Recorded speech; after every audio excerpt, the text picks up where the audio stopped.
Hello, I'm Ty Mason of the DiabetesCouncil.com, researcher, writer, and I have type 2 diabetes. Now I want to emphasize that my perspective is coming from one with type 2 and not type 1 diabetes.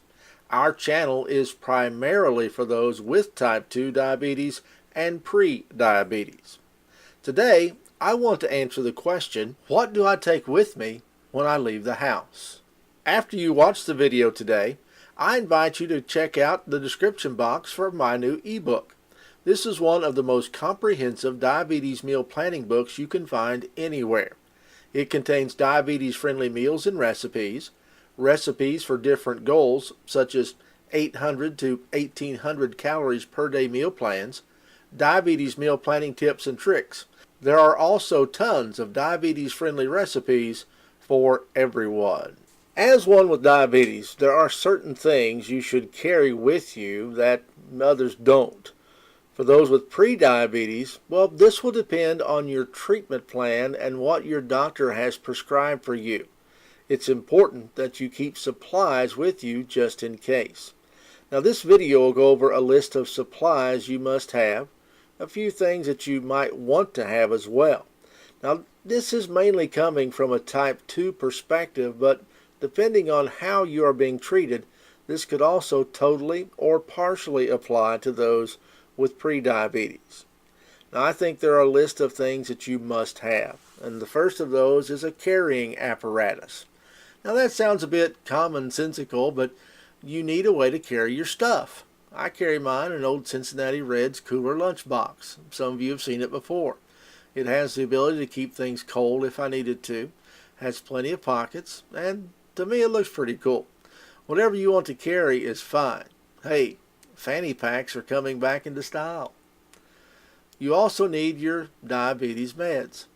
This includes anything you take for diabetes, whether it's oral medication, insulin, if you take it. You should never be without at least a day's supply of meds if at all possible. You just never know what might happen while you're away. An accident, inclement weather, anything that could delay you from getting to your meds can be an emergency. You cannot always count on the fact that you can get to your meds when you need them. If you're traveling for work or vacation, always have the amount of meds you need while you know you're going to be gone, plus at least a day or two. Traveling can be very uncertain. Your glucometer and supplies. You should always have your glucometer, lancets, and test strips with you, even if it's just going back and forth to work. I actually keep a spare set of items in my car just in case I forget them. Knowing your blood sugar is very important, especially before you eat, but also at regular intervals throughout the day. Keeping these supplies with you is crucial in managing your diabetes. Emergency snacks you should have. I always have a pack of peanut butter and crackers or some type of snack in my bag just in case my blood sugar drops and I need to get it back up. Now this can be something small, non-perishable, and easy to carry for those times when your blood sugar is at that 75 range or so and you just need a little sugar to bring it up. Now it may sound a little crazy, but I think a must-have these days is a cell phone, and most people have one. But for those that don't, it really could mean the difference between life and death in an emergency. Not only can it be used to make a quick phone call or text if you are experiencing problems with your diabetes, but it really can be used as a great tool to help identify yourself as one with diabetes and have all the pertinent information on the phone regarding meds, allergies, etc. I know it isn't really trendy, but the screensaver on my phone says I have diabetes, information in Dropbox. Then I have a folder that comes up first on my Dropbox in my phone that has everything an emergency responder would need to know about my medical condition and contact information. Now to me, those are just 5 must-haves. Now there are a couple at least should-haves. One would be diabetes information. Now this could easily be a must-have, but I think you could get by without it, although I highly recommend you have a diabetes identification. Now there are many ways to use that these days. to alert people that you have diabetes. Probably the most common, an ID alert bracelet. These can be simple, such as a band that says I have diabetes engraved on them. They can be necklaces. These items can be also as elaborate as to have your name, your meds, your medical history on a readable strip. The problem with these is that they are not yet universally readable, but by every ambulance or hospital. Even something as simple as carrying a card in your wallet or purse that identifies you as a person with diabetes and what you take for your diabetes would be extremely helpful in the case of an emergency in which you cannot communicate.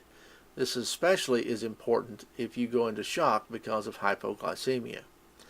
Although I suggested keeping a snack with you to raise your blood sugar a little, something else you might want to consider in addition to or instead of that snack is glucose tablets. These are a very effective way to bring up your blood sugar, and they are pretty weather resistant, where other snacks may melt or fall apart in extremes. And then there's a couple I call wouldn't hurt to haves. A Glucagon Emergency Kit. This kit is used as an injection in case a hypoglycemic patient is passed out and cannot eat glucose tablets.